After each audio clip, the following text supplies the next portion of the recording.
E aí, galera, já tá começando a live, já começou. E a gente já tá com 39 segundos da live, a gente tava aqui comendo música, eu acho. Então, galera, boa noite para todo mundo que tá aí começando, iniciando a live. Para os participantes que estão aqui com a gente, né? A querida Adriana Lucena, queridíssima, Claudinha, o Jael está com problema para entrar, tá? Tá com dificuldade. A gente está tentando conectá-lo aqui. Vamos ver se a gente não perde Israel, mas tem o Fabiano Gregório aqui, nosso grande camarada, companheiro, irmão aí que está direto nessa luta aí pela ecogastronomia. O Adson também está aqui. Então, a gente está com o time da pesada, né? Do Slow Food, que tem trabalhado aí conjuntamente, né? São gastrônomos, são cozinheiros, são ecogastrônomos, são militantes, ativistas, né? E a gente vai fazer esse debate hoje com muita alegria. Nosso objetivo com essa live de hoje é discutir à luz da ecogastronomia, do movimento Slow Food e também dessa função que são os ecos cozinheiros assim por todo esse país e pelo mundo, né? Essa função fundamental de garantir a ecogastronomia, de garantir a manutenção da biodiversidade, de garantir o uso sustentável conjuntamente com as comunidades tradicionais, de garantir esse diálogo no ato de comer. E aí não é à toa que nós utilizamos esse conceito de comer é um ato político, e não é à toa que a gente veio com uma pergunta e não com uma afirmação, né? Então, é nessa perspectiva que a gente vai estar fazendo a nossa live hoje. Então, eu vou apresentar rapidamente os nossos participantes aqui, para dar tempo também da galera ir entrando aos poucos, passo a passo, na nossa live, também para que dê tempo para o pessoal ir compartilhando nas suas redes sociais, que é fundamental. Essa live ela fica depois gravada no nosso canal do YouTube e compartilhada para todos e todas acompanharem aqui a nossa discussão. O objetivo é trazer esse tema, né, à luz, e mais do que isso, em tempos atuais, né, de pandemia, em tempos de crises que se aprofundam, e em tempo onde a destruição da natureza é gigantesca nessa busca incessante por acúmulos, né? A gente falar desse ato de comer na perspectiva de uma visão ecológica, de uma visão de valorização das comunidades, populações, e mais do que isso, na valorização do alimento enquanto um direito humano, né? Então, é nessa perspectiva que nós vamos hoje conversar, galera. Então, vocês vão conhecer agora uma pessoa fantástica que vai ter 8 minutos para falar um pouco sobre ela, mas também sobre apresentar para nós o que é o movimento Slow Food, apresentar para nós por que comer é ou não é um ato político, a partir da realidade dela. É a Adriana Lucena. Ela é potiguar de nascimento, sertaneja de coração e cozinheira, autodidata e pesquisadora de alimentos, ativista do movimento Slow Food desde 2007. Então, vou deixar com vocês se maravilhar com as palavras da Adriana, nossa querida.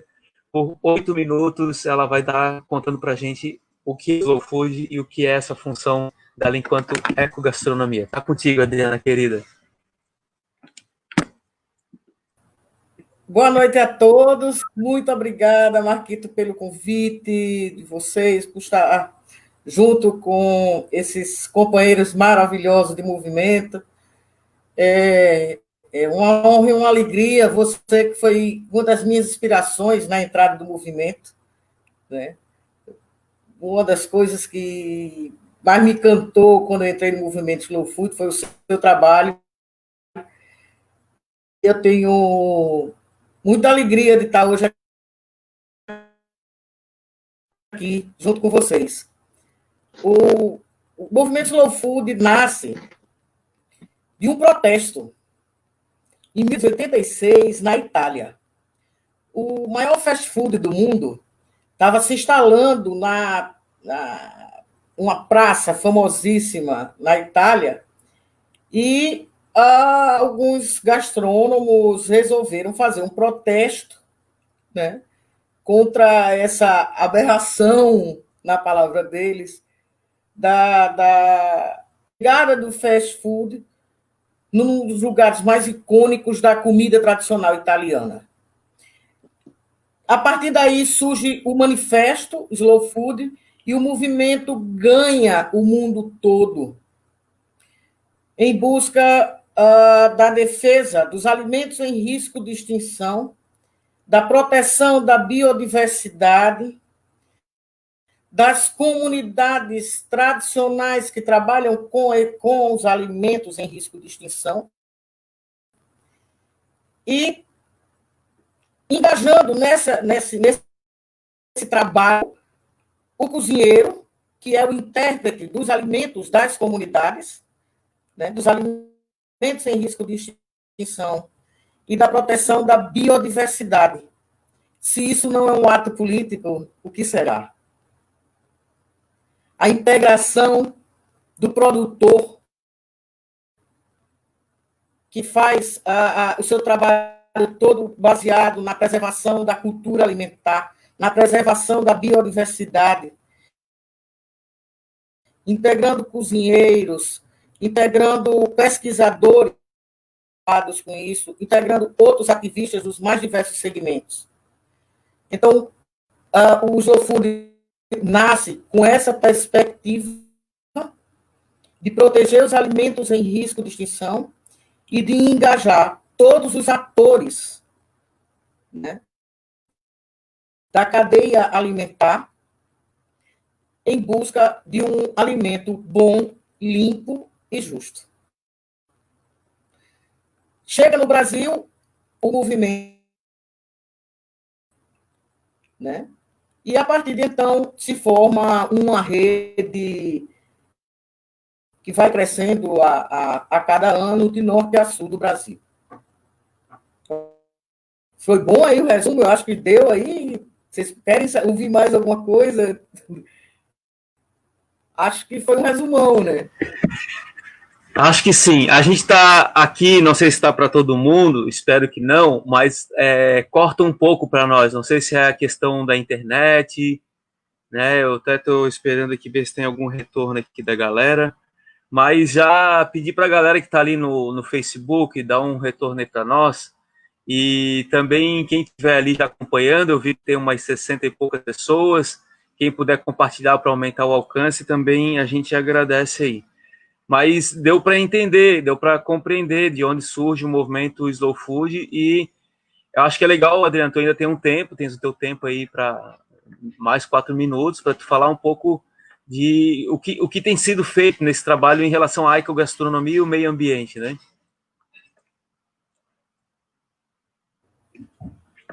Então, dentro do movimento Slow Food, existem vários segmentos, como a Fundação Slow Food para a Proteção da Biodiversidade, que trabalha protegendo a biodiversidade, mas também trabalhando o meio ambiente, né, fortemente.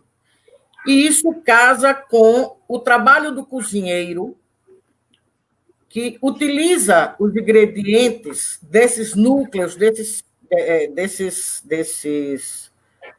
dessas comunidades, né? Dessas comunidades do alimento, do slow food, transformando a relação, inclusive, do produtor com o consumidor, que passa a ser chamado de coprodutor, e isso é o que nós podemos traduzir como ecogastronomia. Muito legal. Muito legal, Adriano. Se tu quiser contar um pouco do trabalho que tu faz aí, a gente é bem legal. Acho que a galera vai gostar muito de saber. Como eu falei, né, eu nasci na capital, mas em 2002 eu fui morar numa comunidade muito pequena, num município chamado Jandaíra, na comunidade do Cabeço. Vocês imaginem, em 2002, eu chegando lá no lugar onde toda a produção era convencional, eu falando em agroecologia, né? A loucura que foi a minha chegada na comunidade. Mas o trabalho, ao longo do tempo, foi conquistar os jovens se apropriaram desses conceitos de agroecologia, de alimentos em risco de extinção, já com minha entrada em 2007, definitivamente, no movimento Slow Food. Os jovens da comunidade fundam uma associação chamada JOCA para trabalhar com agroecologia, mas principalmente com a preservação da abelha, uma abelha nativa chamada jandaíra, que deu o nome ao município, né, pela forte relação entre a abelha e o lugar. E a JOCA trabalha hoje com a preservação da abelha jandaíra. É uma fortaleza slow food, né, do mel de abelha nativa jandaíra do Mato Grande.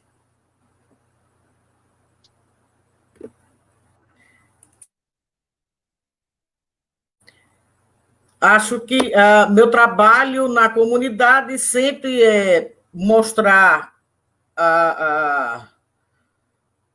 através do alimento, de palestras, que eu trabalho muito mais com pesquisa e palestras do que o ato de cozinhar, né, de ter um restaurante. Já tive, mas hoje meu trabalho é voltado muito mais para divulgação em palestras e pesquisas, e quando me chamam também para cozinhar, e aí eu utilizo os ingredientes do sertão e o mel de jandaíra. Acho que é por aí.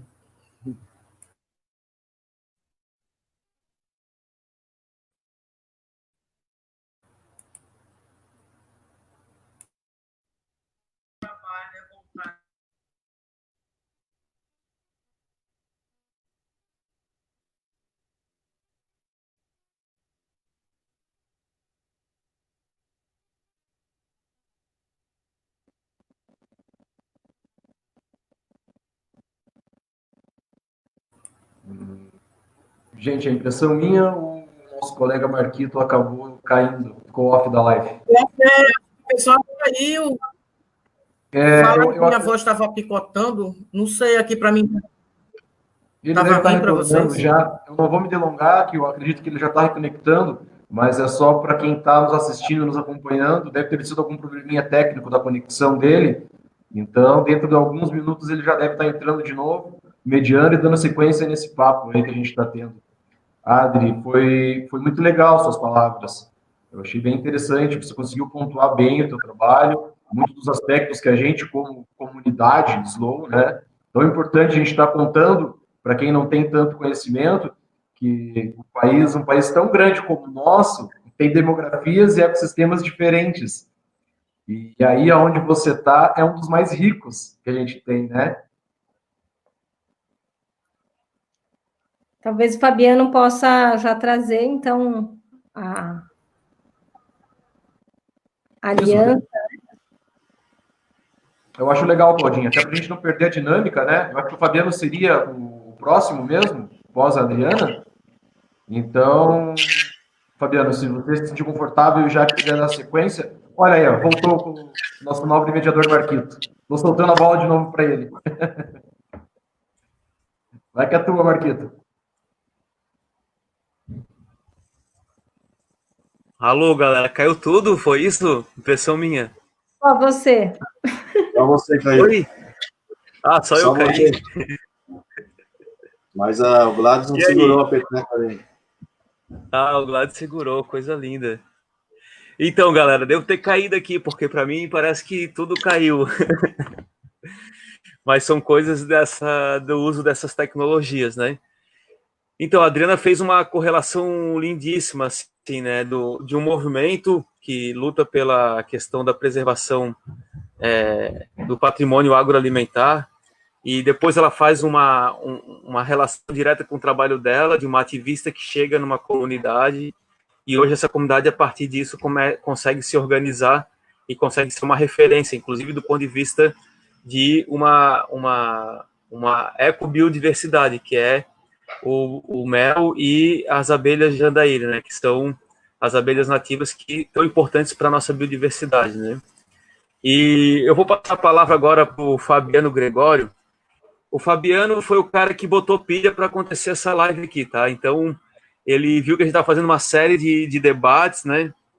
E, na verdade, ele observou isso e falou, cara, temos que fazer uma discussão sobre ecogastronomia, vamos chamar outros cozinheiros e cozinheiras, e ele começou a articular junto com o André, ali do gabinete, para montar esse debate de hoje. E é com muita alegria, assim, que a gente pode ter o Fabiano, né? O Fabiano, ele é um cozinheiro ativista do alimento, que é através do Slow Food, ele se organiza através do Convívio Mata Atlântica, né, desde 2008. E hoje ele tem um espaço chamado Bijagica Ecogastronomia. Então o Fabiano vai falar para nós o que é ser um ecogastrônomo, né? E o que ele está interlocutando aí com a Aliança dos Cozinheiros, Slow Food, essas ações. Obrigado, Fabiano, por dar essa oportunidade para a gente fazer essa conversa hoje. Pô, é uma satisfação enorme aqui estar com o parceirão Marquito, né? E com toda essa rede Slow Food, a gente tentou chamar nossos companheiros de cada região do Brasil, para cada estado, para a gente falar um pouco do panorama atual, né, da ecogastronomia. E é uma satisfação imensa estar com eles, né? A gente já trabalhou juntos em algumas cozinhas aí pelo mundo, e está agora nessa novo espaço, né, a mídia online. É uma primeira vez que eu estou fazendo uma live, então é uma satisfação imensa. E então eu sou o Fabiano, né, como o nosso querido Marquito apresentou, moro aqui em Florianópolis há 12 anos, e eu sou paranaense, e me criei no Mato Grosso do Sul. Então, desde cedo, eu rodei bastante por esse Brasil, né, conhecendo comidas e aromas diversos. Tive a oportunidade de fazer direito, minha primeira faculdade em 2003, eu me formei, e logo fui para Portugal fazer uma pós em direito ambiental, que ia me mudar toda a minha cabeça, né, conhecendo a União Europeia, os direitos comunitários lá, principalmente com um enfoque no direito do urbanismo e do ambiente. E lá eu comecei, né, eu já gostava de cozinhar desde a minha época de escoteiro, quando eu era 11 anos, e lá eu comecei a cozinhar profissionalmente. Quando eu voltei para o Brasil, vim morar em Balneário Camboriú, e lá eu cursei a gastronomia. E de cara, já dentro da faculdade de gastronomia em Balneário Camboriú, a gente conheceu o mestre Ofírio de Oliveira, saudoso, cozinheiro raiz lá da Amazônia, e ele nos mostrou o Slow Food, e logo fundamos o primeiro convívio ali de ecogastronomia aqui do estado, porque o outro convívio que tinha era focado nos engenhos de farinha aqui em Florianópolis, e o nosso era formado por cozinheiros ali, né, da faculdade. E para mim, o Slow Food era ir para a Amazônia todo ano e conhecer as técnicas ancestrais do cultivo da mandioca, né? Então, isso que abriu minha cabeça, e quando a gente conheceu a floresta e conheceu os produtos da floresta, que são a gastronomia genuinamente brasileira, então isso eu não consegui mais cozinhar de outra forma, né? Na época, 2007, 2008, a gastronomia molecular estava bombando, né, no mundo, só que a gente só conseguia olhar o passado, né? Não conseguia, né? A gente só conseguia ver as técnicas ancestrais do cultivo e feitio de produtos, e isso me fascinou. Desde então, né, com o nosso convívio Mata Atlântica, a gente participou de vários eventos, né, com a nossa rede, encontrou no CEPAGRO, dentro do CCA da UFSC, uma fortaleza, né, que trabalhava diretamente com a agricultura familiar. Então, essa junção do Slow Food com a agricultura familiar nos possibilitou várias formas de trabalho, né, e com muita garra, né, a gente foi levando, né, a ecogastronomia, que não era muito valorizada, né, perto dos grandes restaurantes gastronômicos, nunca foi levado muito a sério, e a gente foi mantendo esse ar de meio hippie, né, A gente chamava nós cozinheiros os cozinheiros hippies que foi tocando a ecogastronomia. Então, a ecogastronomia, para mim, é essa forma de trabalhar com o alimento, né, diretamente do produtor, né, valorizando o produto sazonal, né, o que está da época, e utilizando de técnicas ancestrais e também novas técnicas para beneficiar o alimento. E com isso a gente entrega para o consumidor um alimento mais puro, né? O lema do Slow Food é o alimento bom, limpo e justo. Então, o bom é o sabor da época, né? O sazonal sempre é o mais gostoso. O limpo é o método de produção dele, não afeta o meio ambiente, nem quem está produzindo o alimento, né? Não usa agrotóxicos, então a pessoa que está trabalhando na lavoura não é afetada com agrotóxico, e a pessoa que ingere o alimento também não é afetada com nenhum tipo de veneno. E o justo, que é a grande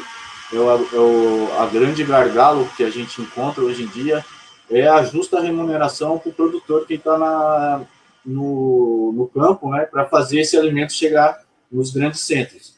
Então, esse é um dos gargalos que a gente encontra na agricultura familiar, porém, como a gente está aqui localizado no sul do Brasil, e aqui no sul do Brasil existe a maior rede de agroecologia do Brasil, que é a rede Ecovida, e com isso tem um circuito da rede Ecovida que facilita a chegada, né, dos produtos até a grande cidade.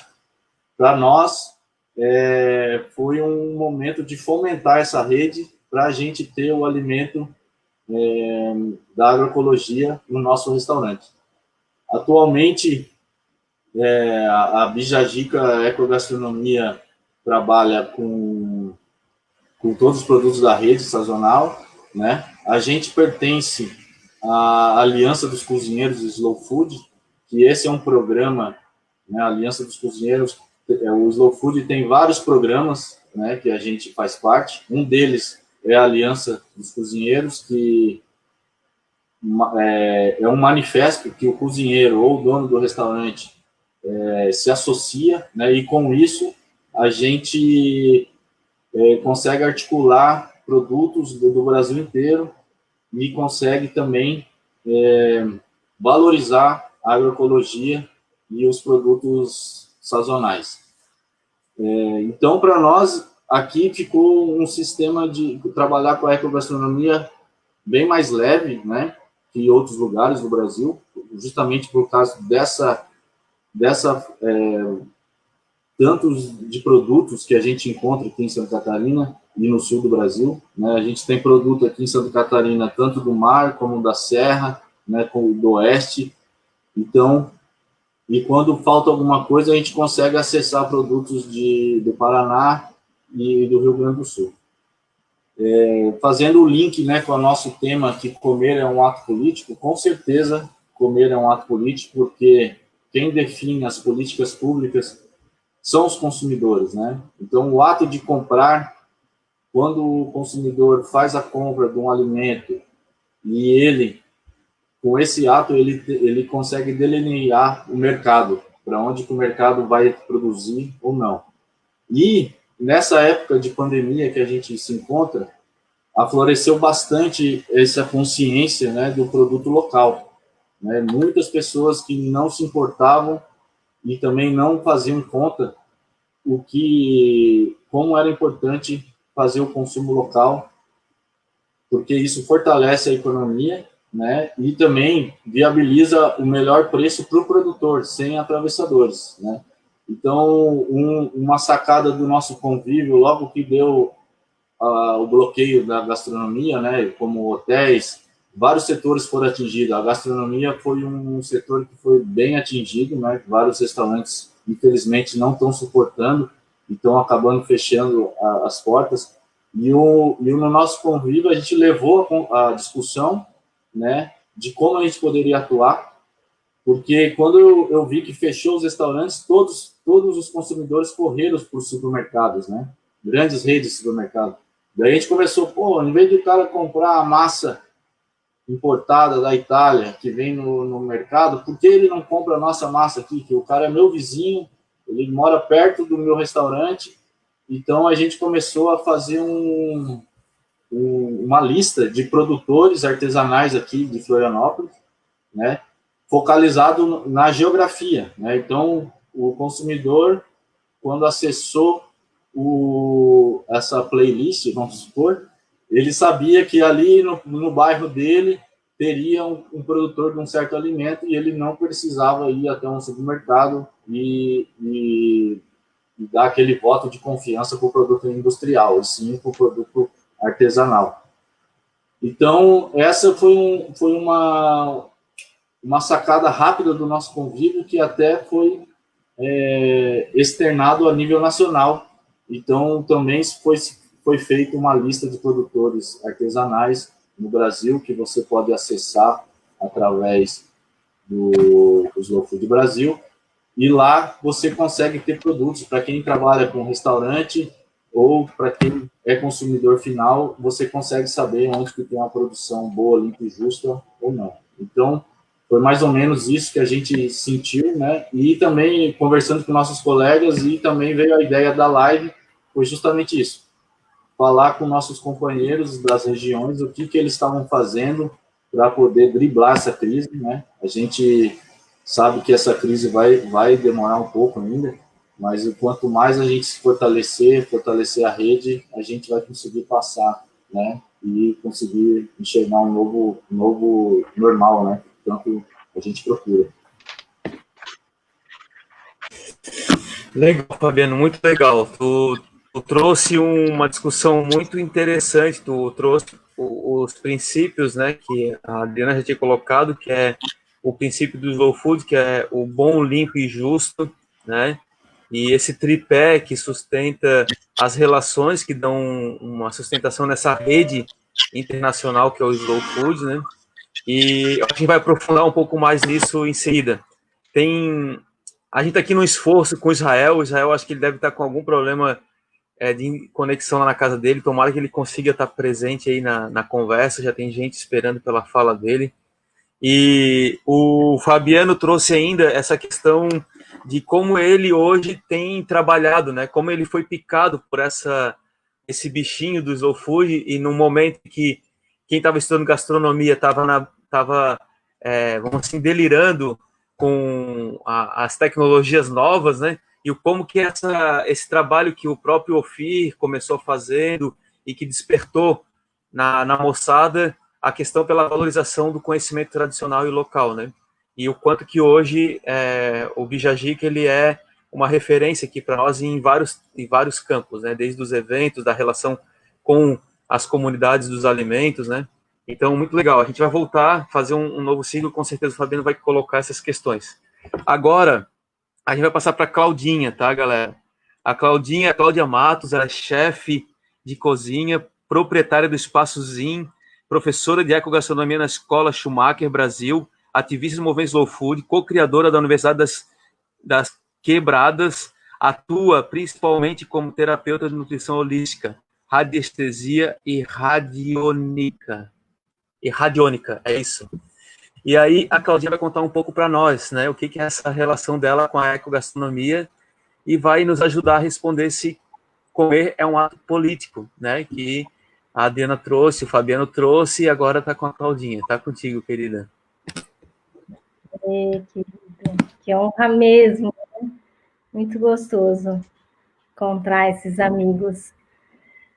Bom, eu gostei de como a Adriana trouxe da infância, né, de como a gente tem essa conexão com o alimento desde criança mesmo. Eu lembro que o meu sonho era morar num sítio, morar num lugar onde eu pudesse comer milho, onde eu pudesse fazer pamonha, aquelas coisas bem da roça mesmo. Só que eu morava em São Paulo, eu moro em São Paulo, né? No meio da selva de pedras. E aí eu resolvi fazer da minha casa, do meu restaurante, uma roça no meio da cidade. E aí tem fogão a lenha, tem pé de milho de vez em quando, pé de banana, tudo junto e misturado. E um dia a Sênia, ela foi... Eu sempre gostei de trabalhar também com a parte de ecologia, a gente estava fazendo uma exposição de algodão orgânico, e a Sênia foi procurar o algodão orgânico para o restaurante dela. A Sênia, na época, era líder do Convívio São Paulo, e ela disse, Cláudia, isso aqui você é slow food e você não sabe, você já trabalha com isso e você não sabe. E eu não sabia mesmo, eu não tinha esse nome, slow food, mas eu já tinha, no restaurante, só tinha suco de frutas nativas, não tinha suco de laranja, suco de uva, tinha suco de uvaia, tinha suco de cambuci, seriguela, cerola. Então, para mim era muito mais gostoso, por mais de desconfortável que muitas vezes fosse. O que é esse tal de cagaita aí que a senhora tem, hein, moça? E era esse mesmo que a pessoa ia experimentar, né? E aí vem nesse lugar da experiência, que eu sinto que o Slow abriu as portas para, não só para eu conhecer muitos ingredientes, muitas frutas, muitas castanhas, muitos óleos, mas também conhecer o mundo, né? Conhecer os quilombolas, indígenas, assim, conhecer não como um assunto na mente, mas um assunto na prática, de ir lá na comunidade, nas quebradas e viver com essas pessoas e aprender com esses mestres. E aí eu comecei o slow food, entrou na minha vida dessa forma, de uma forma muito prazerosa mesmo. Eu sempre digo que a gente ama comer, e fazer política comendo é a melhor coisa que tem. A gente come 3 vezes por dia, então é um ato político 3 vezes por dia. A gente pode escolher com o que a gente vai usar no nosso café da manhã, se a mandioca vai vir do tiozinho daqui de perto, ou se eu vou buscar um pão de farinha, não sei das quantas, que nem é nosso, né? Então, é uma forma gostosa de fazer política, Marquito, comer, para mim, né? E então eu comecei entrar no slow food sem saber que estava dentro dele. Então, eu sinto que o slow, ele traz essa questão sensorial, experimental, essa experiência prática, e eu acho que isso que apaixona as pessoas. É muito mais fácil a gente trazer um cambuci para uma pessoa e fazê-las degustar isso, do que a gente ficar falando, vamos preservar o bairro do Cambuci, que é um bairro inteiro em São Paulo, que não tem um pezinho de cambuci, aliás, tem só 3, mas para um bairro todo, então é mais fácil dizer para uma criança, experimente essa fruta, saboreie, e ela fazer careta, ou ela achar diferente, e a gente inventar receitinhas com isso. Então, o Slow traz muito isso. A gente tem um grupo de trabalho no Slow Food que chama o grupo de educação. E lá a gente fala muito disso, como que a gente vai trazer para as pessoas esse experimentar, essa aventura do gosto. E isso pode ser muito prazeroso. Isso é bom. Falando dos pilares que o Fabiano trouxe, isso é bom. Né? Então, ser slow, para mim, de verdade, trazer essa paixão junto, trazer esse lado de desfrutar a vida e com profundidade. Aí a gente não diz assim, claro, comer uma barra de chocolate, sabe Deus de onde vem, pode ser muito prazeroso, mas você saber de onde vem esse cacau, né? Saber de verdade quem plantou, quais são esses produtores, fica mais rico a experiência. Né? Então, conhecer o Slow por esse viés, que eu acho que os cozinheiros, eles trazem muito isso, né? Eles são muito didáticos, porque a gente gosta de apresentar esse trabalho para as pessoas, num prato. Então, é bem interessante a gente poder apresentar e contar uma história. E isso é ecogastronomia, para mim. E E aí o slow ele tem esse pilar do bom, mas ele também entra no pilar do justo. Então, quando a gente também traz toda a questão do pensamento, a questão social, que é como eu trouxe das quebradas desses mestres, a gente também tem uma responsabilidade social no Slow Food. E a gente tem muito que aprender com esses senhores, né, das quebradas, com esses mestres das quebradas, com esses mestres dos quilombos, esses mestres indígenas. E isso é um dos princípios do Slow Food, é reverenciar esse povo tão sábio. Eu tenho aprendido muito nas minhas oportunidades de ir para campo, né, de participar aqui no Vale do Ribeira, com as comunidades quilombolas, de aprender mesmo qual é a relação deles com essa natureza. Hoje a gente tem uma relação muito de que a natureza está lá fora, e eles têm a relação, a ecologia profunda, que eu costumo dizer, que é a ecologia que está dentro. Nós somos esse rio, nós somos essa montanha, nós somos essa roça, né? Tudo está muito dentro de nós. Em algum momento a gente perdeu essa conexão, a gente se perdeu nisso. Mas essa unidade de integrar o que está fora e o que está dentro, para mim isso é ecologia e é economia, e isso é ecogastronomia. Tudo vem de eco, de casa.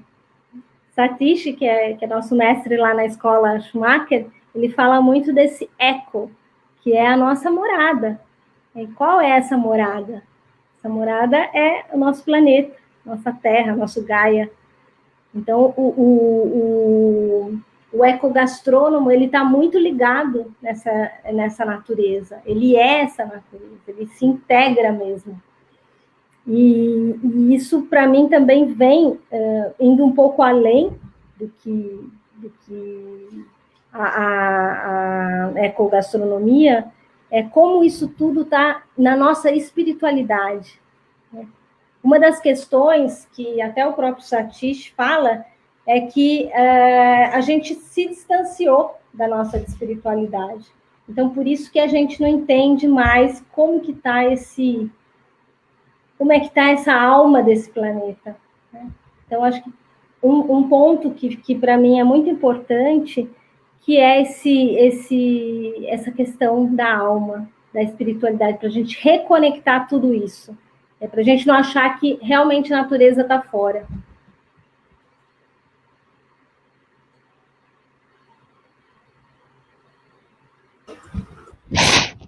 Muito legal, Claudinha, muito bom. Muito boa. Muito boa a tua reflexão. Tá. Muito boa a reflexão que tu trouxe, a questão do justo, e ampliou, né, do justo do ponto de vista da justiça ambiental também, né, do ponto de vista dessa visão ecológica, né. Então, eu queria aqui, pessoal, só fazer uma reflexão com vocês também, tá, que o nosso próximo, quem falaria agora seria o Israel. Só que o Israel está com problema de internet, e assim, o Israel, ele é um cozinheiro e agricultor, sabe? Ele está na área rural, na zona rural. E aí vem a reflexão para nós, né? O quanto que a gente precisa avançar em políticas para valorização dos agricultores e agricultoras que estão sempre em lugares com pouca infraestrutura, com pouco recurso, pouco fomento, pouco crédito, né? E justamente a rede Slow Food, ou esse debate que a gente está fazendo aqui da ecogastronomia, é na perspectiva de conseguir dar um suporte mínimo ou uma relação de valorização desses agricultores, né? E hoje nós temos aqui o Israel, que não vai poder falar provavelmente, porque ele vive numa área que com certeza a internet tem um baixo sinal, e isso é a realidade da maior parte do território brasileiro, né? Por conta da desvalorização da agricultura familiar, dos pequenos agricultores, né? Está aí tramitando agora no Senado Federal a lei emergencial para a agricultura familiar, que é tão importante, né? A gente apoiou aqui algumas campanhas agora de apoio a alguns assentamentos do MST aqui de Santa Catarina, que tiveram as suas estufas, suas áreas de produção devastadas com o ciclone, né? Então, é investido tanto nas cadeias agroalimentares gigantescas das grandes corporações, com dinheiro do povo, do Estado, e a gente não tem o apoio necessário para a agricultura familiar de base, especialmente de base agroecológica, né? Então, isso é a injustiça que faz a gente também, enquanto ativista, nos movermos do ponto de vista de estar articulado numa rede e de diminuir essa injustiça, né? Mitigar um pouco dessa injustiça a partir da rede Slow Food, que esse é o esforço, né? Então, nós vamos passar para o Gladson agora, tá, pessoal?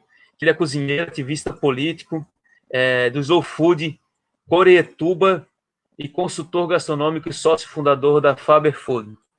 Então, ele vai estar falando um pouco aí com a gente. Um prazer e agradecer de novo o Fabiano por ter articulado essa galera maravilhosa aqui. E, galera, quem está acompanhando, são mais 100 e poucas pessoas, quem puder compartilhar para ampliar também nosso alcance é importante. Vai lá, querido, está contigo, Gladson. É isso. Vamos lá, primeiramente, Marquito, obrigado por estar abrindo seu espaço para a gente estar exercitando o nosso debate, né? Eu falo em nome do Convívio, falo em nome da rede, agradecendo e já aproveitando para parabenizar tudo que vocês têm conseguido aí com o mandato e com a equipe, as ações mais do que efetivas e necessárias, e muito êxito aí em Florianópolis. Parabéns para todo mundo. Boa noite para todo mundo que está assistindo a gente, né? Boa noite, Fabiano, meu colega, meu irmão camarada, como diria o outro. E uma boa noite mais especial para as nossas meninas, a Adri e a Cláudia, e que estão aqui hoje representando, né, as mulheres, não só as mulheres da agroecologia, de todo um processo, mas representando de uma forma geral. Eu fico muito contente e muito mais confortável quando eu estou numa mesa de discussão, mesmo que seja virtual, como a nossa, onde eu me sinto contemplado por terem mulheres tão fantásticas e fabulosas, que, como em todos os setores, não é diferente da agroecologia, são maioria e coordenam todo esse processo, e muitas vezes são esquecidas, mas por nós pode ter certeza que não serão. E por que eu falo isso? Porque eu acredito, do fundo do meu coração, que a gente precisa de uma reestruturação de uma sociedade menos doentia. A gente precisa regenerar todos os processos de humanidade, e isso necessariamente vai ter que passar pelas mãos das mulheres. Eu acho que não existe outra forma. Então, obrigado por vocês estarem sempre compartilhando tudo que vocês têm para a gente e cuidarem sempre de nós. Tá? Enfim, isso era uma noite especial para vocês. A parte boa de ficar por último, né, Marquito? Depois de tanta gente boa falar, é que a gente não precisa falar muita coisa.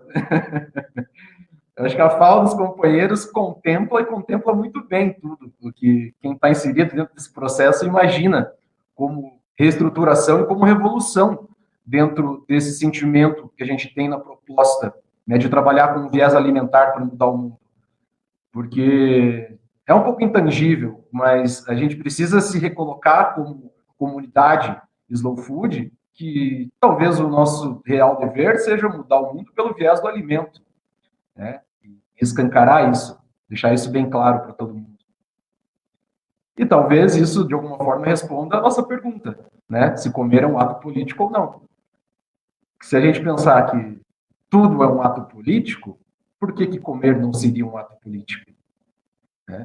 As escolhas que nós fazemos sustentam as coisas que nós estamos comprando, né? O consumo que a gente está sustentando. E quando o Slow ele aplica a ideia que nós somos coprodutores, a gente quer ser coprodutor do quê? Né?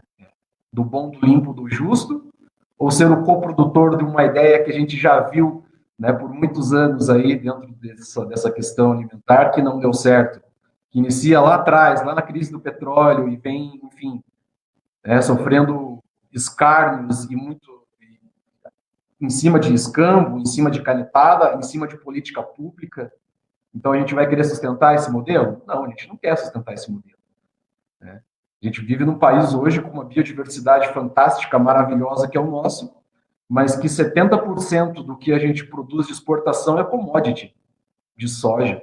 Então, é um absurdo a gente não parar para pensar nisso e não fazer os outros pensarem nisso.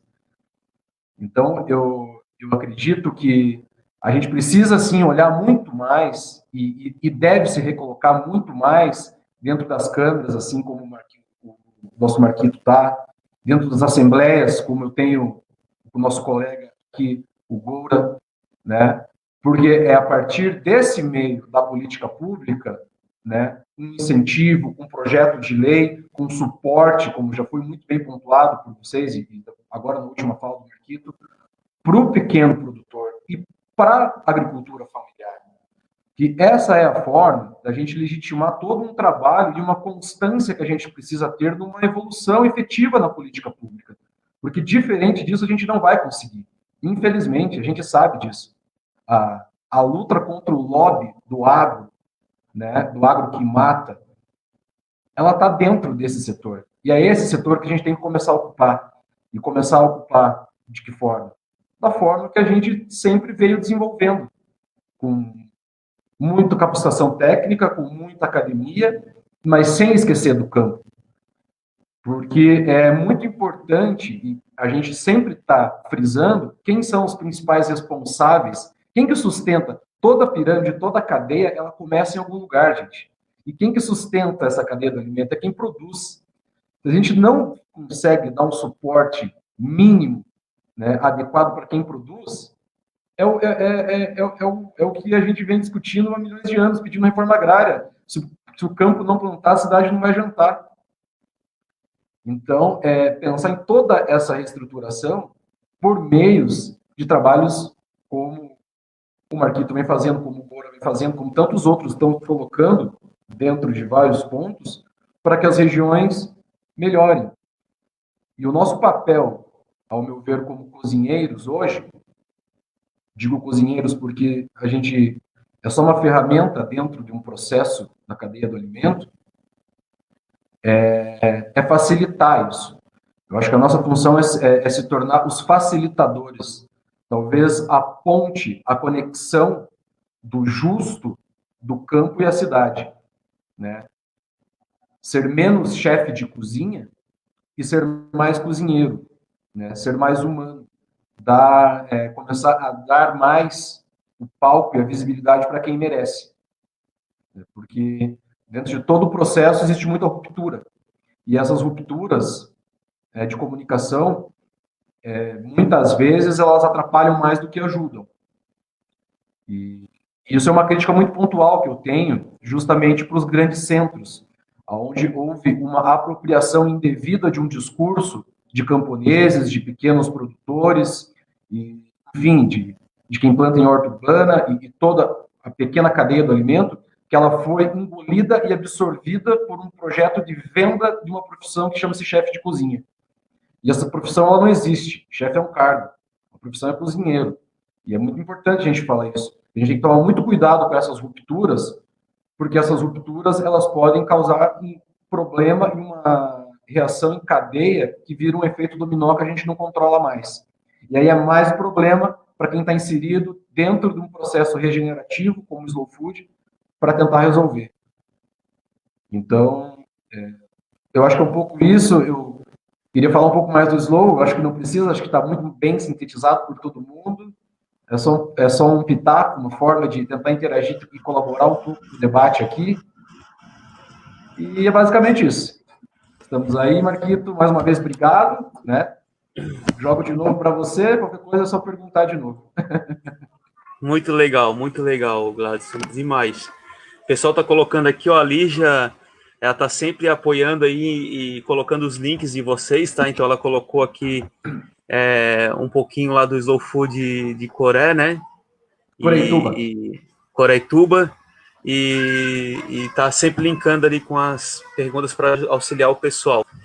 Então, pessoal, a gente está indo para a segunda rodada, aí de agora 5 minutos para cada um.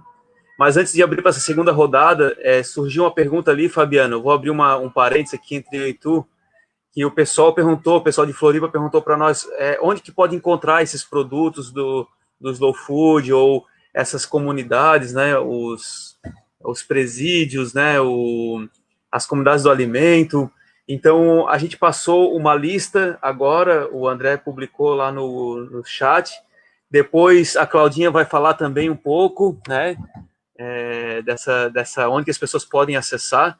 Mas eu queria só que o Fabiano, antes de fazer a rodada, ele desse aqui uma falada geral, assim, sobre os lugares que hoje a gente pode encontrar essa relação com o Slow Food em Florianópolis, né?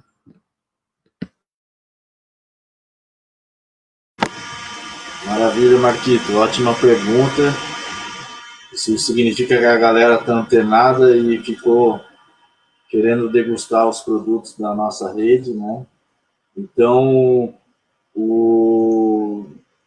uma grande ferramenta de chegar o alimento aqui em Florianópolis, por acaso, são as células de consumo, né? Células de consumo responsáveis, que são 13 células espalhadas pela cidade, né? E o laboratório LACAF da UFSC, que articula legal e consegue fazer essa chegada dos alimentos, né, nessas células, né? Foi uma maneira de facilitar e escoar a produção. Fora isso, né, a gente tem que estar antenado nos alimentos sazonais, né? Então, os alimentos sazonais da época, o pinhão, a farinha, então eles conseguem chegar através das compras coletivas, né? Então, o pessoal de engenho de farinha, agora a época das farinhadas, né? Com certeza não vai ter aquelas festas com aglomerações, mas a produção continua do alimento. Então, a gente pode deixar o contato do Convívio, né?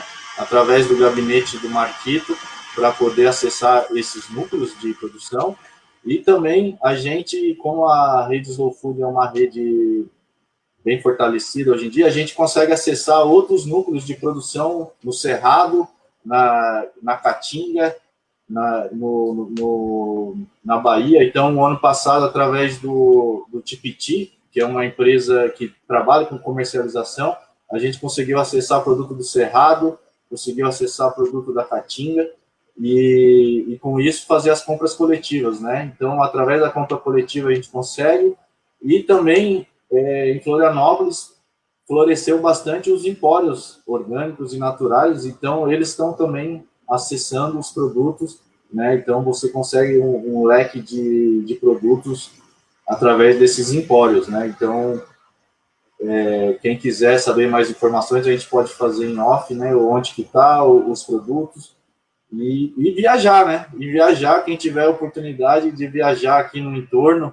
né, da Grande Florianópolis, tem vários empórios e produções aqui no entorno que a gente consegue comprar direto do produtor. Eu tive a oportunidade de subir a serra, passei em 3 pontos, peguei o pinhão, passei em Bom Retiro, peguei uma truta defumada lá de Catarina, o pinhão da Fortaleza do Pinhão lá em Lages e Urubici. Então, isso a gente consegue mapear também os produtores. Quem estiver viajando em turismo já vai colhendo e vai pegando os produtos da época. Muito bom, Fabiano. Também eu queria dizer que na cidade de Floripa, nos últimos anos, tem crescido muito, assim, pessoas que estão produzindo coisas, sabe? Produzindo massas caseiras, pizzas, processados mesmo, de derivados de geleias, compotas, conservas, né? Então, assim, tem surgido muito, tem gente plantando em vários lugares que a gente não imaginava, produzindo cestas, entregando como célula de consumo consciente. Então, assim, tem muita coisa acontecendo, um monte de gente com as mudanças também do mundo do trabalho, muita gente empreendendo nessa perspectiva da produção, da valorização dos alimentos, sabe? É uma coisa que tem crescido, as cervejas, as kombuchas, os sucos, cogumelos, né?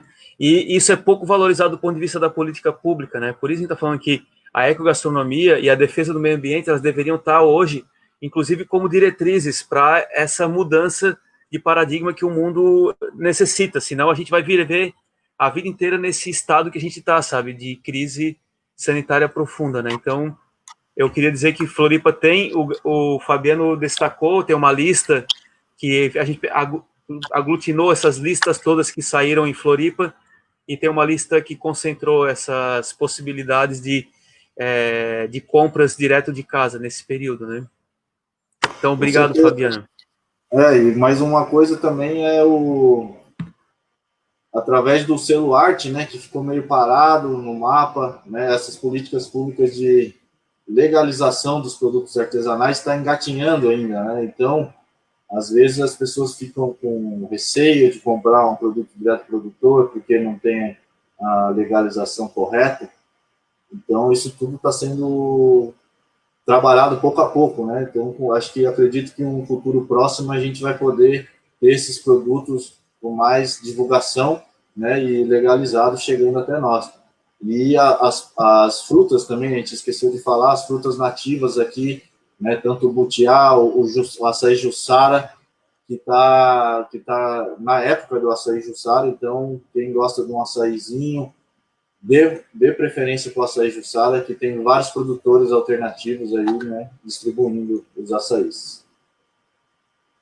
Muito legal, Fabiano, muito bom mesmo. E tudo isso, ela promove a diminuição da cadeia agroalimentar, que é buscar a compra direta no território. Isso pode trazer uma mudança muito importante e muito necessária e que gera confiança e que tu não precisa ficar com medo. Não é um alimento que passou por uma longa cadeia de uma indústria gigante que tu não tem relação nenhuma, né? Então, isso é central para o movimento Slow Food, né? Vou passar para a Adriana, em 5 minutos, colocar um pouco assim do trabalho que ela vem fazendo lá e como que isso tem aproximado, né, de algumas experiências dela, do território dela, que é tão, para nós, é um sonho um dia estar ali do ladinho, lá experimentar as coisas maravilhosas de Jandaíra.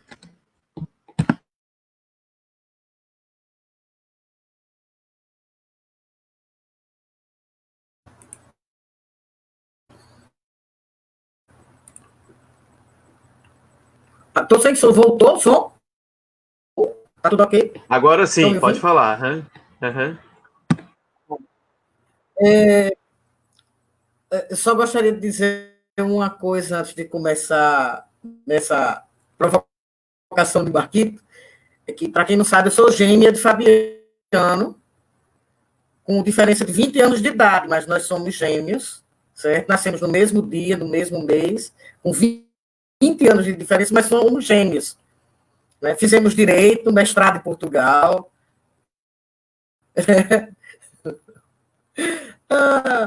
Mas eu fico impressionado ouvindo vocês falar de como evoluiu aí as coisas em Florianópolis, e eu penso que no Rio Grande do Norte, em 2200, nós estaremos perto do que vocês já conseguiram.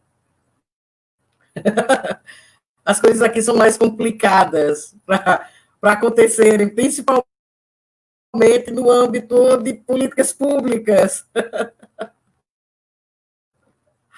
Né? E a gente fica feliz, por outro lado, de ver que muitas coisas começam também a acontecer. Nós temos uma central de agricultura familiar no Rio Grande do Norte, sediada na capital, mas já com produtores com uma visão muito mais próxima, né, de agroecologia, de produtos bons, limpos e justos, um público que já se volta, né, para preocupação com o meio ambiente, com toda a cadeia alimentar, mas coisas ainda muito pequenas, ainda engateando muito. Né? Sim, uma coisa boa nessa história, né? Nosso Chiquinho, meu filho torto, meu filho do coração, amigo de vocês, né? O menino do mel, de Jandaíra, hoje é secretário de Agricultura do município. E é uma coisa muito interessante, que pela primeira vez um agricultor familiar é secretário de Agricultura de um município no Rio Grande do Norte. Né? Isso já é uma boa saída, uma boa evolução. Né? Os produtos bons, limpos e justos no Rio Grande do Norte, inclusive comunidades de alimento do Slow Food, sofreram muito durante 7 anos de seca. Então, a gente observa o sertão, o alimento produzido no sertão, tem que observar e ver com a natureza. E a natureza do sertão é seca. A grande dificuldade não é nem tanto na produção, mas de políticas públicas que encarem a seca como uma coisa natural e ampare o agricultor, né, dê suporte ao agricultor familiar para que possa conviver com isso e produzir dignamente. E se não for possível produzir dignamente, por conta do clima, né, que possa viver dignamente, uma forma que possa se reestruturar ou viabilizar a sua produção de acordo com as intempéries da seca. Então, eu digo que não só comer é um ato político, como plantar é um ato político, como cozinhar é um ato político, né?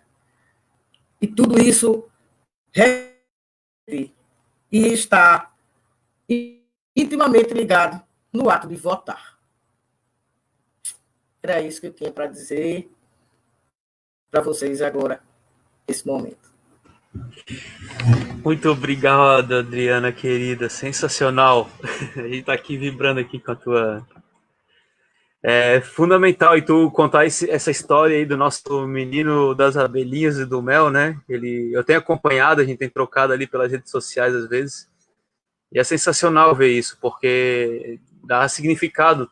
E querendo ou não, nós, né, estamos aqui, mas a gente já se encontrou em vários lugares pelo movimento Slow Food, né? Já articulamos um monte de ação, já desempenhamos um monte de tarefa, né? E para nós isso também a gente se capacita e se forma com esse processo, sabe? É uma formação, é uma escola popular de formação, né? Então, quando tu fala isso, né, eu ia deixar isso para falar antes do Gladson, mas eu vou falar agora que, por exemplo, a gente aprovou algumas leis muito importantes na cidade. É claro que é uma tarefa enorme conseguir consolidá-las enquanto políticas mesmo, mas aprovamos. A lei da compostagem, a zona livre de agrotóxicos, a política municipal de agroecologia e produção orgânica, os direitos da natureza. Então, a gente fala que esse conjunto dessas 4 leis, só elas já constrói uma cidade boa, limpa e justa, sabe? Só nessas. E a gente isso não cai do céu, isso não é feito escritório, isso é do acúmulo da nossa rede. Isso também não sai lá do nosso escritório do gabinete, sai porque a gente está articulado com uma rede que sustenta essas leis e que sustenta depois elas serem efetivadas, né? Então, isso faz sentido, fazer a política desse jeito, né?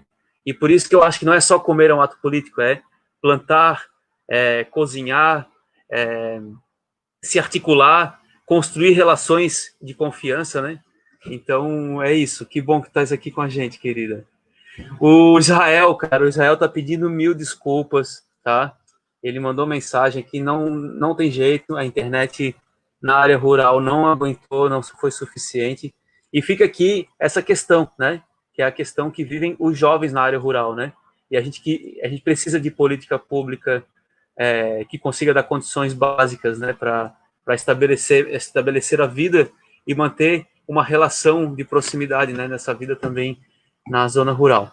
Eu vou passar para a Claudinha estava com o livro ali na mão, acho que ela vai falar um pouco para a galera sobre como acessar esses alimentos e como achar essa lista. Depois a Claudinha, o Fabiano, e depois o Fabiano, o Gladson. Eu acho que, na verdade, eu vou passar para o Gladson e o Fabiano vai fechar, porque ele foi o cara que organizou essa nossa live aqui. Valeu, Claudinha. Bom, a hora que falou em ingredientes, eu trouxe aqui esse projeto que é uma compilação de muitos anos de trabalho, que a gente conseguiu fazer um lançamento. Aliás, a Adriana estava com a gente, 15 chefes fizeram um lançamento desse livro com Carlo Petrini, quando esteve aqui no Brasil. Então, são ingredientes ameaçados de extinção. São 300 ingredientes. Hoje a gente tem 300, mas a gente quer chegar a muito mais. Então, a gente precisa da ajuda de todo mundo que está assistindo e que entende que algum ingrediente não é falado, não está na mesa do popular, a gente só tem no supermercado muito pouca coisa dessa biodiversidade, tem crescido, mas ainda é muito restrito esse número. Então, ajuda aí, a Arca do Gosto é o nome do projeto, que é como se fosse uma arca de Noé, uma analogia à Arca de Noé, onde a gente vai colocando esses sabores, essas delícias que podem um dia ser esquecidas, né? Como é o caso da bijagica, que é uma receita tradicional aqui do Sul. E muitas outras riquezas que muita gente não conhece. A castanha do Baru, que a gente falou aí do Cerrado bastante, o próprio pinhão, que só tem 1% da mata de araucária lá em Urubici, que o Fabiano comentou. Então, está tudo isso nesse livro, que chama Brasil, Arca do Gosto, Brasil, Alimentos, Conhecimentos e Histórias. Bem interessante. E aqui em São Paulo, a gente tem essa sorte ou essa grandeza de ter os mercados. Então, a gente tem aqui no Mercado de Pinheiros, a Central do Cerrado, que faz um trabalho lindíssimo. Tem o pessoal do Uauá, que também trabalha com as frutas nativas. Tem muita gente no Brasil, representado em São Paulo, né? Com representantes aqui em São Paulo. E o próprio Zin também tem muita coisa lá, o nosso restaurante. Então, eu vejo também essa rede crescendo muito e cada vez mais a gente conseguia articular. Eu acho que a gente depois vai ter acesso, ou, né, no particular, a gente pode ajudar aí quem quiser saber de algum, degustar esse ingrediente. E é isso, né? Quando a gente está degustando um jussara, por exemplo, que o Fabiano falou, mais do que eu brinco que é importar, porque açaí está lá no outro lado para nós, aqui do Sul, do Sul e Sudeste, açaí é uma coisa de outra importação. Então, a gente tem jussara da Mata Atlântica. E por que não degustar esse jussara, que é uma delícia, né? Então, tem muita riqueza e eu sempre digo para os meus alunos, para o pessoal, quando vai almoçar lá no restaurante, abra o coração para experimentar. As pessoas perguntam assim, mas que gosto tem, sei lá, o butiá, né, que você trouxe aí, que eu amo o butiá, aliás.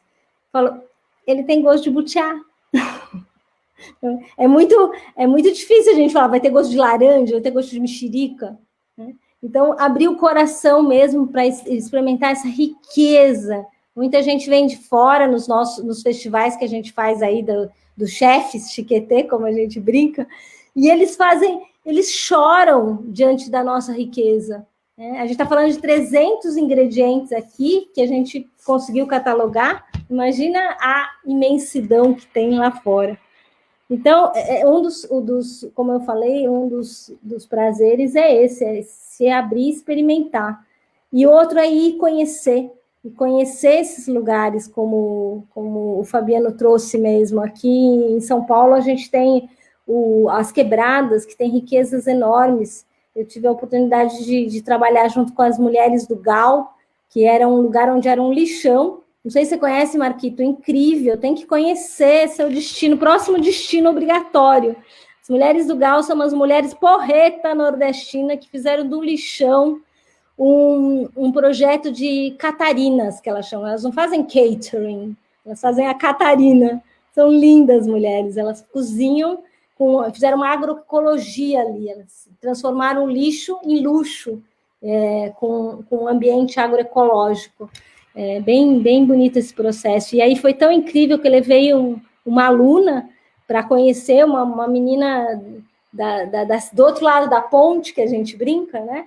Do outro lado da ponte, que o nosso projeto na Unidiversidade das Quebradas é diminuir essa ponte, grudar aqui, juntar os corações, porque somos todos unidos por corações no final. E ela conheceu a Unidiversidade e as mulheres do Gal se apaixonou. E agora, na pandemia, que as quebradas estão passando por um perrengue, né? Acho que todo mundo deve imaginar. Se a gente está passando por perrengue, imagine como que são essas comunidades. Essa menina fez um projeto lindo de orgânicos, de levar orgânicos para as favelas. Então, olha que bonito, né? A partir do momento que ela conhece um lugar que, para ela só via em televisão, ou sabia que existia lá, né? Em São Paulo, a gente tem as quebradas lá, assim, nas perifas. E ela se transformou e cria um projeto lindo de orgânicos sociais, né? Para levar, porque essas pessoas elas merecem comer orgânicos também, biodiversidade, como todos nós, né? Isso é uma das características do Slow. Não é para elite, comida boa, limpa, justa, é para todos mesmo. Todo mundo merece comer essa comida rica, sem agrotóxicos, sem veneno. Então, acho que desse lugar das riquezas dos alimentos, eu sempre digo para as pessoas, não está no supermercado, mas é uma gentileza com você e a busca, não só por você, mas também por aquela comunidade, mas também pelo planeta. Fazer esse exercício de buscar, e essas viagens, né, agora não dá, mas essas viagens na internet para buscar essas comunidades incríveis, que hoje elas cada vez mais estão se estruturando para estarem aí, né, junto com a gente. Obrigado demais, Claudinha. Eu já vou passar, sem muitas delongas, eu vou passar para o Gladson, para ele também falar um pouco aí nesses 5 minutos sobre essa importância, né, se puder falar um pouco, assim, né, Gladson, dessa conexão e da importância da valorização mesmo dos agricultores e tal, né? Claro, sem dúvida. Vamos lá, Marquito.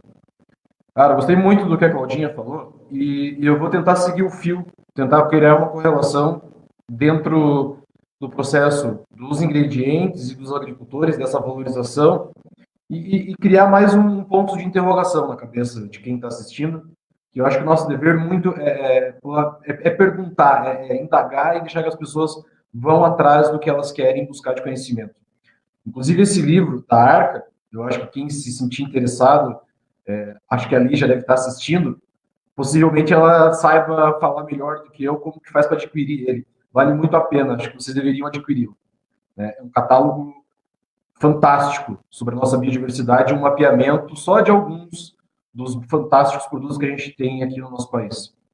Mas vamos lá, onde eu queria chegar? É muito interessante a gente pensar isso, né? Com um território tão rico em tudo, né, que a gente consegue tá colhendo de fruto do que a nossa terra dá. Mas quando a gente puxa essa realidade para um grande centro, para uma cidade, né, mais teoricamente mais desenvolvida, mas não a gente está falando de um supermercado de multiprocessados. Quando a gente entra dentro de um supermercado, a gente tem aproximadamente 50 mil itens, em média.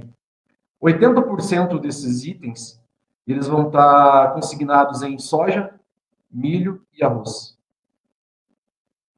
E para a grande maioria das pessoas, esse supermercado ele causa uma falsa impressão de abundância. E é totalmente ao contrário. A gente está falando de deserto, a gente está falando de uma distopia que não faz sentido nenhum.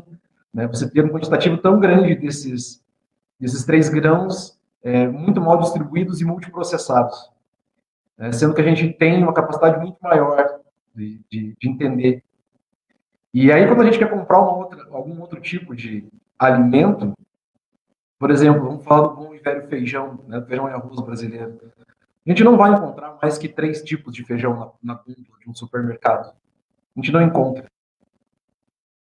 E aí nos causa também a falsa impressão, né, de não estar explicando para eles que existem muito mais variedades de feijão que são produzidas. Você pode ir em qualquer assentamento do MST. Eu posso usar o exemplo de... me fugiu agora, peço até desculpa para o pessoal de Santa Rita, se eu não me engano. Pode ser, no Rio Grande. Você vai ver, eles produzem quase 40 tipos de feijão, que são nativos nossos aqui. Mas por que esse feijão não chega no nosso prato? Ele não chega em uma prateleira acessível para a gente? E mesmo, né, quando chega, a gente tem muito problema quanto a isso. Porque nós, quanto a cozinheiros, a gente pensa com a cabeça de cozinheiro e que todo mundo minimamente vai saber preparar um tipo de grão diferente que não está acostumado.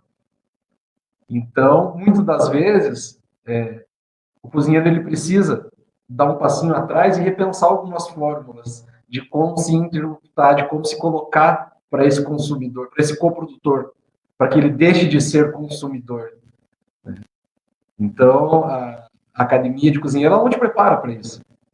Mas o Slow Food ele te dá um norte. Né? Ele te explica como que você pode fazer alguns recortes, entender melhor onde você está inserido dentro desse processo da cadeia do alimento. Para quê? Porque você tenha mais acesso aos ingredientes. Como a Cláudia falou, para que eles não se percam. E, infelizmente, a gente vem sofrendo um processo de perca de ingredientes e de perca de histórias e de perca de como se fazer, de como entender alguns métodos que vão ficando para trás. A gente não pode, a gente tem que tomar muito cuidado. E esses métodos que estão ficando para trás estão indo embora com um produtor, com um campesino, com esse cara que deveria ser o protagonista de todo o nosso processo. Então, a gente precisa voltar para trás, entender o que é se regenerar com o campo, fazer uma autocrítica muito grande como sociedade dentro de um grande centro, por que os nossos jovens não querem voltar para o campo, que é muito importante também a gente tocar nesse ponto. Por que não volta? Qual é o problema? Será que a gente está suficientemente capacitado para sentar eles na academia onde eles estão estudando e explicar e criar alguma coisa que realmente faça eles voltarem e sustentarem, de fato, daí, né, um novo processo de regeneração que cuide de quem vai estar lá na frente, né, que seja uma fortaleza dos processos que já existem, que aumentem a gama de produtos catalogados dentro da Arca do Gosto, dentro de qualquer projeto que seja. Então, a gente precisa repensar muito a nossa forma de como está chegando nesse público. Porque pensar só com a cabeça de ativista e com a cabeça de cozinheiro, a gente sabe que não vai dar certo. Né? A gente tem que se unir, porque a gente só vai conseguir se unindo e chegando aos pouquinhos dentro da casa de cada um. E é dentro das casas que inicia o processo de revolução. Se a pandemia serviu para alguma coisa, né, eu acho que ela não serve para nada, esse momento catastrófico que a gente está passando, mas foi reaproximar um pouco mais quem estava desconectado da sua casa. Né? A casa se tornou um pouco, novamente, como era no passado, um lugar de produção, um lugar de acolhimento, um lugar de se reestruturar. Então, vamos aproveitar isso que a gente está tendo e vamos se reconectar com esse pessoal que está em casa e vamos continuar tentando fazer a revolução pelo alimento. Acho que é um pouquinho disso para não passar muito do tempo aí, Marquinhos. Não atrapalhar. Muito legal, Gladys.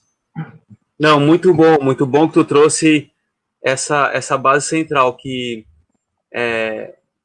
a discussão sobre o alimento, sobre a aquisição do alimento, o direito a se alimentar, né, cara, que é um direito humano, ela tá passando muito, assim, nesse momento, de forma muito severa, né, porque a gente vem na tentativa de construir algumas políticas públicas que eram importantes, né, como o programa de aquisição de alimentos, né, os PRONAFs, né, da perspectiva da agroecologia dos povos comunidades tradicionais, algumas linhas de apoio, né, e a gente percebe o quanto que hoje, por exemplo, a agricultura familiar ela tem dificuldades mesmo de conseguir fomento, de conseguir uma garantia de uma renda básica, né, que tentava se dar ou pela venda na alimentação escolar ou por o programa de aquisição de alimentos, e aí vem uma alternativa agora que são as comunidades que sustentam a agricultura, as células de consumo consciente, a relação do consumidor ou do cozinheiro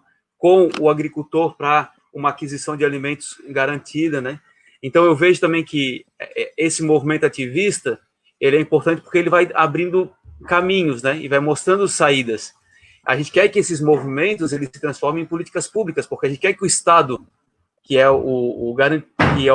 que dá a manutenção dos direitos, ele cumpra essa tarefa, né? É isso, por isso que a gente traz o debate sobre o movimento Se Comer é um Ato Político, né?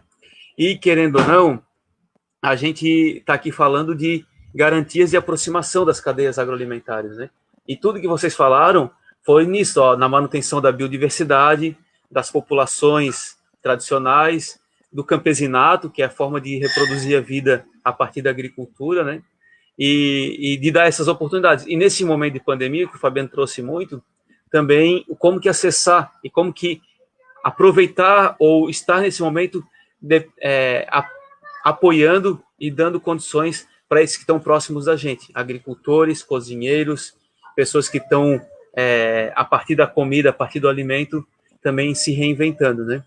Então, eu vou deixar aqui a palavra final para o Fabiano, ele vai fazer, aí ele vai ter um pouco mais de tempo, e ele vai dar um panorama geral, um fechamento aqui para nós, agradecer a toda a rede Slow Food que esteve conectada aqui com a gente, sabe que teve gente do Brasil inteiro, agradecer a disponibilidade de todos e todas, da Adriana, do Gladson, da Claudinha, e vou passar para o Fabiano, e já agradecer muito aí. Uma honra, né, fazer o fechamento. Eu espero que o Marquito volte para fazer o fechamento geral, né? Mas pegando já o link do que os colegas falaram e também um pouco da minha vivência que eu tive no Cerrado, né? Então, eu tenho vários amigos, deve ter alguns do Mato Grosso do Sul acompanhando a gente. Tem vários amigos do agronegócio, né? Então, ali no grupo de WhatsApp, a gente sempre conversa e eu tento plantar a semente da agroecologia para eles, e eles mostram o lado deles, da importância do agronegócio para a balança comercial, coisa e tal. Isso a gente tem que, com certeza, ter esse olhar, que o quanto essas commodities são importantes para a nossa economia, no geral. Porém, a gente tem que fazer aquele link de que o agronegócio já está consistente, já está andando. A gente tem que olhar para a agricultura familiar, porque quem bota a comida na mesa, o que a gente come no dia a dia, como o Gladson falou, não é o milho, não é a soja processada, não é esses alimentos de commodity, e sim o alimento vindo da agricultura familiar. E ontem, eu dando uma olhadinha na televisão, eu consegui achar um documentário mostrando a realidade do Pará, do estado do Pará, que é o novo oásis do cacau, né? A cidade de Médici ali. E isso traz muito a relação do que a biodiversidade ela pode se tornar um valor financeiro e econômico muito grande, né? A nossa biodiversidade, ela vale muito dinheiro. Então, nesse documentário que eu assisti, falava muito do cacau, do cinturão do cacau novo lá na Amazônia, e para ter o cacau ele tem que ser sombreado, ou seja, se tiver uma floresta destruída, o cacau não nasce. Então, vários fazendeiros que, quando teve o êxodo para o norte, que foi dada a concessão de terras, eles eram obrigados a desmatar a mata para falar que eles estavam lá. E hoje em dia eles conseguiram trocar essa ficha, eles estão mantendo a floresta em pé, e o cacau está dando uma nova forma de renda para eles. Então, com o cacau lá na Amazônia é um exemplo, e aqui na nossa região tem vários outros exemplos de que a biodiversidade vale dinheiro. E também valorizar o agricultor familiar e também os neos-rurais, né, que a gente chama aqui, que são os novos, os formados em agronomia, que saem da cidade e voltam para o campo para produzir alimentos especiais, né, alimentos orgânicos, porque eles enxergam nisso uma forma de renda. Então, as células de consumo aqui no estado tem muito desses neo-rurais, então vai aqui o nosso abraço a eles, porque é uma atividade difícil, né, ainda mais com essas mudanças climáticas que estão acontecendo, ficou mais difícil ainda produzir um alimento de qualidade, e para que esse produto chegue num preço acessível, né? Então, essa relação de que a nossa biodiversidade, ela vale sim dinheiro, né? Vale sim um valor econômico, e a gente pede para as pessoas que estão no governo, pessoas que trabalham nas políticas públicas, que também olhe para a agricultura familiar e fomente, né, essa agricultura, não só o agronegócio, que já está consolidado, mas sim, através das políticas públicas, atinjam a agricultura familiar, né? já citando o Marquito, depois eu queria que ele falasse rapidamente sobre a conquista que a gente teve aqui na cidade, que foi a lei do pescado, né? Que agora a gente consegue comprar o pescado direto do pescador artesanal, que antes era vários amigos que têm restaurantes sofreram sanções porque eles compravam esse pescado do pescador artesanal e acabava sendo multado ou até tendo estabelecimentos fechados porque eles compravam diretamente do pescador artesanal e dentro do restaurante, que é um ambiente propício para o beneficiamento desses alimentos, não podia ser feito, né, por causa de políticas públicas e que não valorizavam e não deixavam ter essa aproximação do dono do restaurante direto com o pescador. Então, queria finalizar minha fala agradecendo aos colegas. Muito legal estar aqui com vocês. Mandar um abraço para o Israel, para a gente já marcar uma próxima aí para o segundo semestre, para a gente conectar todos, né? Então, um grande abraço e vamos que vamos. Vai para a gastronomia aí. Beleza. Marquito, posso fazer só uma ponderação? Claro, fazer por claro, querido. Uhum. Perante a fala do colega Fabiano, quando você fala assim para as pessoas não entenderem, pelo amor de Deus, errado, que o agronegócio, né, pode ter soado uma coisa legal, cara, ele nunca é legal. Quando esse teu amigo ele fala que ele faz um balanço econômico, é uma galhofa sem tamanho, que é criada justamente por eles como peça publicitária. Eu não podia deixar essa passar. Não me entenda mal, por favor. E aí, boa. Quis ser político, né? Quis ser político aqui. Por isso. Não foi bem, não, mas é isso. É que talvez a galera possa não ter entendido. Boa, Gladson. A Adriana quer falar isso?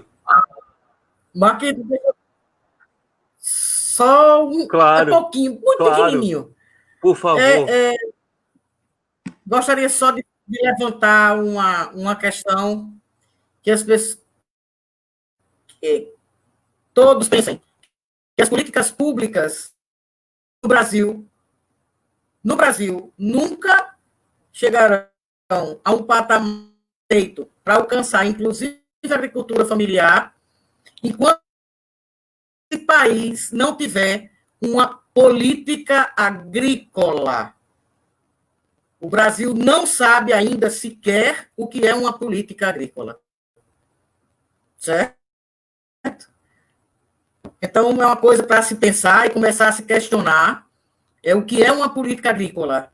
Aquela que é viável para cada região, para cada micro-região, de cada região deste país.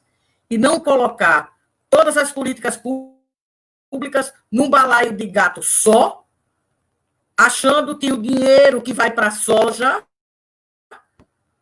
né, como política agrícola que não é, tem o mesmo fundamento do dinheiro que vai para mitigar alguma coisa na época de seca. Isso é colocar dentro de um balaio só. Então, se o país não entender o que é política agrícola, vendo a diversidade, nós não teremos políticas públicas eficazes para a agricultura nesse país. Beijos. Muito bom. O Gladson e a Adriana trouxeram elementos centrais assim, para essa discussão, pessoal. A gente vive num país, numa das maiores biodiversidades do planeta. E biodiversidade não é só em alimentos ou em vidas não humanas, mas é em biodiversidade, inclusive, das povos e comunidades tradicionais, né? Que são vistos a partir desse processo colonial que olha para esses povos como seres inferiores, e isso é muito caro para nós até hoje, essa estrutura colonialista e racista que a gente vive, e que, querendo ou não, o movimento Slow Food ele tenta desconstruir a visão colonialista do ponto de vista de valorizar esses conhecimentos, esses alimentos, essas tradições, e esse modo de fazer agricultura e de fazer estrutura social. Então, acho que é importante, né, destacar isso. A outra importância é que a gente não vai conseguir alcançar os objetivos do bom, limpo e justo numa perspectiva ampla se nós não tivermos uma política agrária, isso é sério, e que tem a ver com uma política de incentivo a questão da concentração de terras, a questão da valorização do campesinato, da valorização das comunidades tradicionais, porque agricultor familiar na região amazônica, no Cerrado, no semiárido, no sul do Brasil, são muito diferentes. O que é um agricultor familiar na Amazônia e um agricultor familiar no oeste catarinense? Tem uma distância enorme, um abismo. Então, a gente precisa ter uma política agrária que fale sobre isso. Nós temos hoje déficit do ponto de vista de acesso à habitação, à terra, a alimentos, né? Que isso não é justo para um país que tem esse potencial que nós temos. Agora, isso é desconstruir uma estrutura que é muito pesada, que tem 500 anos, uma estrutura que precisa ser redesconstruída, precisa ser reformulada. E aí a gente entra nesses pontos, sabe? Quando a gente defende a ecogastronomia, quando a gente defende a agricultura de base ecológica, diversificada, plural, a gente está defendendo a possibilidade de que é possível alimentar o mundo e todas as pessoas assim. É uma realidade. A gente consegue avançar para isso. É claro que a gente desconstruir o agronegócio hoje, e a gente não vai conseguir amanhã substituir tudo por agricultura ecológica. A gente precisa de uma transição. Mas o problema é que nós não temos essas condições dadas. Olha a dificuldade que o agricultor tem para conseguir subsídio, crédito, assistência técnica, fomento, para montar uma casinha para fazer um queijinho para ele, ou para comprar uma vaca nova, ou para fazer uma estufa para produzir em período que tem que ser período de cobertura. Então, olha a dificuldade que é isso. Em contrapartida, essas grandes cadeias agroalimentares, eles têm isenção de imposto, não são taxadas as suas riquezas, eles mandam embora o seu dinheiro sem taxação, tem crédito no BNDES à torta e direito. Olha o que foi o programa lançado agora de benefícios para a agricultura, sabe? A agricultura familiar ficou com 3%, gente, do dinheiro público destinado para a agricultura no Brasil, sabe? Isso é muito injusto, né? Então, assim, a gente precisa fomentar, né? E eu quero, assim, parabenizar, porque cada experiência que foi colocada aqui, cada sementinha de vocês, e o Fabiano, ele é um guerreiro nesse ponto de vista, porque ele empreende, ele vai lá, ele dá a cara a bater e consegue dar os passos, e consegue se estruturar para participar de licitação, e garante a compra com o agricultor, e se estrutura, e compra o carro, e se adequa. Então, assim, também, para ele também não é fácil. Olha a facilidade que tem uma grande rede como o Walmart, como essas grandes redes de hipermercados, para se instalar. E olha a dificuldade que o Bijagica tem para conseguir manter o custo fixo da sua estruturinha ali, gente. E que o trabalho tem um monte de variável, Fabiano, que não está sendo calculada. E isso tem que ser calculado. Assim como o agronegócio não calcula a perda de biodiversidade, a destruição de solo, a destruição de água, o prejuízo do ponto de vista da saúde humana e ambiental, isso tem que estar sendo calculado, porque se isso fosse calculado, a balança comercial, ou a balança do ponto de vista do PIB, que é promovido pelo agronegócio, não daria positiva, daria negativa, que eles nunca conseguiriam pagar essa conta, e não vão conseguir pagar essa conta, porque essa conta, quem está pagando somos nós. Então, assim, esse equilíbrio é que tem que acontecer, né? E poder falar com vocês é inspiração, é pura inspiração. Por isso que a gente está no movimento Slow Food, porque nos inspira e nos dá esperança. Olha quanta gente está fazendo isso, e os neo-rurais, e os jovens rurais são nossa esperança, Fabiano. Eu estou cada vez mais consciente disso, que é essa juventude rural, sabe, cara? E assim... Né, cara? Então, fala aí, Fabiano. Desculpa aí. Eu queria deixar claro que eu não apoio o agronegócio, né? Certo? A gente sabe a importância do balanço comercial e ponto. Porém, é muito mais difícil. Você tocou num ponto aí de como a gente se mantém financeiramente, né? A gente acaba, para ser competitivo, nós que trabalhamos com 100% dos insumos orgânicos, e trabalhar de frente em licitação e conseguir fechar contratos, a gente reduz o nosso lucro ao mínimo possível para levar o alimento bom, limpo e justo para as pessoas conhecerem, e a gente abaixa o nosso lucro, que qualquer lugar que trabalha com alimento convencional, eles acabam sendo no mesmo preço que a gente, porque a gente subsidia o nosso lucro para a gente poder estar levando e fomentando a rede de agricultores aqui, né? Com certeza. Muito obrigado aí por tudo. Não, e é isso, cara. E enquanto isso, eles estão sendo subsidiados pelo Estado. Isso é muito injusto. A gente precisa inverter essa pirâmide, cara. É uma competição que a gente nunca vai conseguir acompanhar o ritmo deles. É. A gente precisa inverter essa pirâmide, cara. E precisamos só vamos conseguir isso com esses exemplos, sabe? Porque senão é um trabalho que ou tu tá falando isso, tu tá subsidiando com o teu lucro, ou às vezes mesmo com dinheiro até mesmo que tu não tem, porque tu não tem capital de giro para poder girar aquilo, né? Então, é disso que a gente tem falado, sobre essa justiça, sabe, Claudinha? E isso é a vida que tá ali, são vidas de pessoas, né? São vidas, são garantias de um modo de vida mais simples e que dá condições dessas pessoas reproduzirem sua vida a partir dessas experiências que a gente acha que são tão importantes, né? Então, esse debate é isso. Eu queria agradecer muito a presença de todas vocês, todos, 1h40 quase, para esse debate.